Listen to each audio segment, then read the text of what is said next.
Alright, so continuing. I realized that if I wait too long to continue in between sessions, I kind of lose and have to, so again, part of the systems for the backup systems.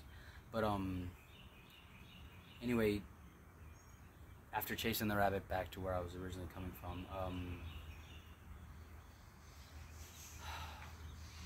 you know, things like what we call ADHD and all this other stuff, all these things that impede our lives, our personal lives, and impede on each other's lives.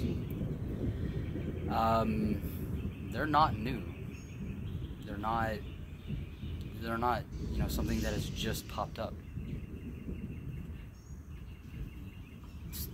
Mindsets like these, mentalities, it's always been there. You can kind of trace it back as far as you want. I'm sure you can. I'm not going to do it. I just have faith that it's there, and I guess I've had enough experience in things that I've learned that's taught me and such, so I'm just going to give faith and call that pretty insightful. But because I'm not going to take credit for everything that I know, because I only know it because it was, you know, it's either given to me or I don't know. It was a thing. But one thing that I guess that inspired this whole thing, because I'm actually following through with it, is the importance of, specifically right now in this moment, rituals. Like, you know, it's funny because I consider burial a ritual. Burials, graveyards, not a new concept, because there was something that I had read about, you know, essentially the funerary or the funeral industry, or funerary industry or something like that. However you know what I'm talking about. The funeral industry is, you know, they come up with all these things, that and the other, but the one thing they did not come up with was the ritual. They came up with the systems in place, the reasons to make it cost something. Yeah, that's fine.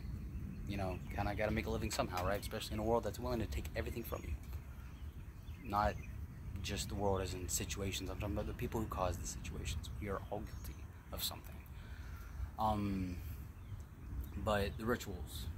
Burial is a ritual. Burial is the ultimate form of letting go. For the people that are still in this world, burial is the ultimate ritual, and the ultimate form of letting go. Hold on, let me refresh.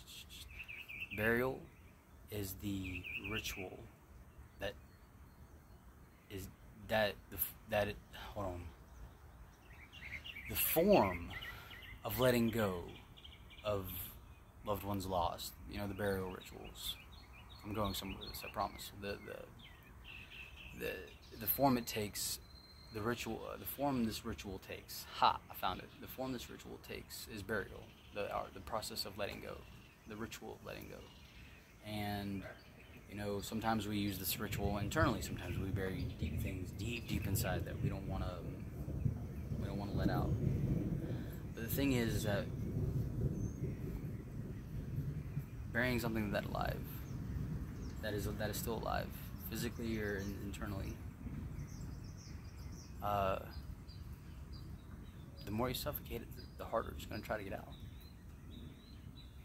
And smothering it, I don't think is the best idea either, because that's part of you. That thing that you're trying to bury is part of you. It's funny, we're willing to let the external, you know, it's like, you know, our families, our physical families, our, you know, our bloodlines, you know, those are physical forms of, you know, of yourself, and extensions, if you will, of yourself. And you know, we treat burial of the body, burial of memories and situations and things you don't want to think about. We treat burials in many different forms, but it all serves the same purpose. If you are trying to bury something to forget, then more often than not, you really won't succeed. Something no, never mind. I'm not going to say it. It was something that I was inspired that I had. Oh, it's 5:04. I need to stop.